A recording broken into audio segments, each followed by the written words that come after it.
శాసనసభ్యులు శాసనమండలి సభ్యులు అందరం మన నాయకుడితో కలిపి అందరం కూడా మొత్తంతో ఒక డిమాండ్ చేశాం. రాష్ట్రంలో ప్రజాస్వామ్యాన్ని పరిరక్షించాలని. ప్రతిపక్షం అంటే అది ప్రజల పక్షం, ప్రజల వాడిని వినిపించేది ప్రతిపక్షం, వచ్చిన ఇబ్బందులు చెప్పేది ప్రతిపక్షం, ప్రజలు పడుతున్న కష్టాలను తెలియచెప్పేది ప్రతిబింబించేది ప్రతిపక్షం. అలాంటి ప్రతిపక్షానికి దానికి ఇవ్వాల్సిన గౌరవాన్ని హోదాన్ని ఇవ్వకుండా రాజ్యాంగాన్ని చేతితో తీసుకుంటున్న ఈ ప్రభుత్వాన్ని మరి ఇవాళ గవర్నర్ ప్రసంగంలో మేము అందరం కూడా డిమాండ్ చేస్తాం. ఇవాళ ప్రత్యేకంగా ప్రతిపక్ష హోదా ఇవ్వాలి మాకు.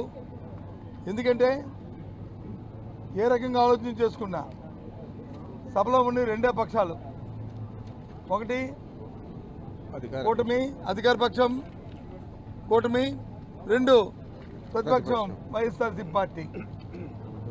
కాబట్టి ఇవాళ ప్రతిపక్షంగా ఉన్న మాకు ఆ హోదా కల్పించాలని మేము డిమాండ్ చేస్తాం, మేము కోరాం. దాన్ని ఇవాళ కోరి దాంతోపాటు ఇవాళ మిర్చిరైతే పడుతున్న ఇబ్బందులు, వారికి వాళ్ళ ఆక్రందనలు ఏదైతే మా నాయకుడు గుంటూరు వెళ్ళి మిర్చియార్టీకి వెళ్ళి ఆ రోజు రైతుల కష్టాలు సుఖాలు తెలుసుకున్నప్పుడు కానీ ఈ ప్రభుత్వానికి చేముగా అప్పటి వరకు కూడా చేమకుంటున్నట్లేదు, నమ్మకం నెరవేర్చినట్టు అలా కూర్చున్నారు. ఎప్పుడైతే మేము వెళ్ళామో, ఎప్పుడైతే చూసాం ప్రజలతో అప్పుడు దాని గురించి వాళ్ళు ఆలోచించడం మొదలుపెట్టారు. అయినప్పటికీ కూడా ఇప్పుడు కూడా దాని మీద ఒక క్లారిటీ రాలే. నాకు అర్థమవట్లేదు ఒక విషయాన్ని. ఏమనంటే కేంద్రం కొనాలంటున్నారు, కేంద్ర సంస్థ మాట్లాడుతున్నాం అంటున్నారు. మాట్లాడండి, కొనమని అడగండి, డిమాండ్ చేయండి, వస్తే సంతోషం, మీకు కూడా సంతోషపడతాం. కానీ ఈలోపు ఆ రైతుల్ని మీ దగ్గర సంస్థలను మార్కెట్ ద్వారా, మీ దగ్గర సంస్థల ద్వారా ఆ మిర్చిని కొనవలసిన అవసరం ఆవశ్యకత ఉన్నది, రైతులు ఆదుకోవాలి ఉన్నది మా డిమాండ్. ఇవన్నీ చెప్పాలంటే, ఇవన్నీ మాట్లాడాలంటే, ఇవాళ శాసనసభలో మాట్లాడాలంటే మరి మా పార్టీకి ప్రతిపక్ష హోదా కావాలి. వాళ్ళు మాట్లాడుతున్నాం ఎంతో మనగా ఎమ్మెల్యేలమే ప్రజలతో ఎన్నుకోబడిన వాళ్ళమే మేము. కాబట్టి అడుగుతున్నాం ఆ డిమాండ్ని. మిర్చిరెత్తికి వెళ్తే అది ఇల్లీగల్ అని చెప్పి మా నాయకుడి మీద మా నాయకుల మీద కేసులు పెడతారు, అక్కడ కేసులు పెడతారు. కానీ అదే మ్యూజికల్ నైట్లు చేసుకుంటే ప్రభుత్వం మొత్తం యంత్రాంగం అంతా కూడా మరి దాన్ని సహకరిస్తుంటుంది. దానికి ఎన్నికలు కూడా ఉండదు. కానీ రైతులకి, రైతు సమస్యల పట్ల మరి ప్రతిపక్షం దాన్ని ప్రస్తావిస్తే మా మీద మరి ఇల్లు కేసు, అది ఇది లీగల్ అంట. చూడండి ఎంత విడ్డూరంగా ఉందో. ఇవన్నిటినీ కూడా మేము అడగాలంటే, ఇవన్నిటినీ రైతుల పట్ల మరి గొంతెత్తాలంటే ప్రతిపక్ష హోదా కావాలి, ప్రతిపక్షంగా గుర్తించాలి మా పార్టీని. అది మా డిమాండ్ అనేది ఇవాళ మేము ప్రత్యేకంగా చెప్పాము. అంతేకాదు ఎన్నో సమస్యలు ఉన్నాయి రాష్ట్రంలో.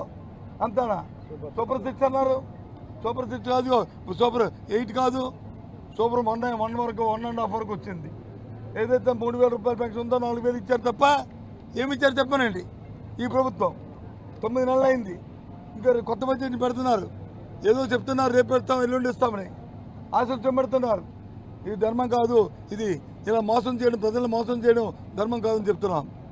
ఇవన్నీ చూస్తుంటే ఇంతకుముందు ఏదైతే తెలుగుదేశం పార్టీ కూటమి ఇచ్చిన గ్యారంటీ ఏది ఉందో, గ్యారంటీ అంటే మోసం అనేదానికి అర్థమవుతుంది.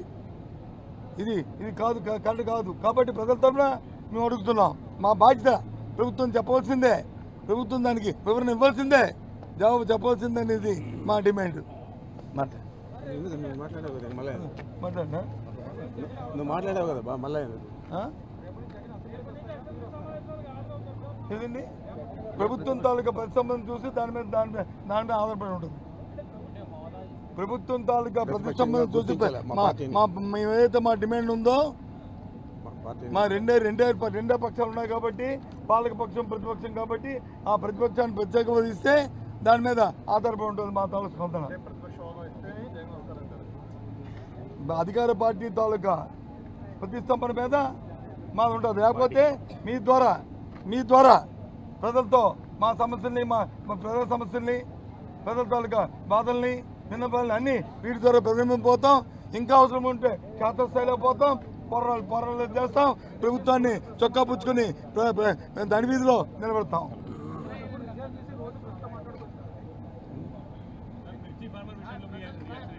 ఏంటి మిర్చి ఫార్మర్స్ చెప్పగా మా డిమాండ్ మిర్చి ఫార్మర్స్కి మద్దతు ధర ప్రభుత్వం ప్రకటించాలి. ఆ మద్దతు ధరకి ప్రభుత్వమే కొనుగోలు చేయాలి. మార్కెట్ ఇంటర్వెన్షన్ జరగాలి. కేంద్రం ఎప్పుడో ఇస్తుందని ఎదురు చూడడం కాదు. అంతవరకు రైతులు వచ్చి ఉండలేరు. రైతులు ఆత్మహత్యలు చేసుకుంటున్నారు, ఇబ్బందులు పడుతున్నారు. దయచేసి ప్రభుత్వం ఆలోచన చేయాలి అనేది మా డిమాండ్. ఓకే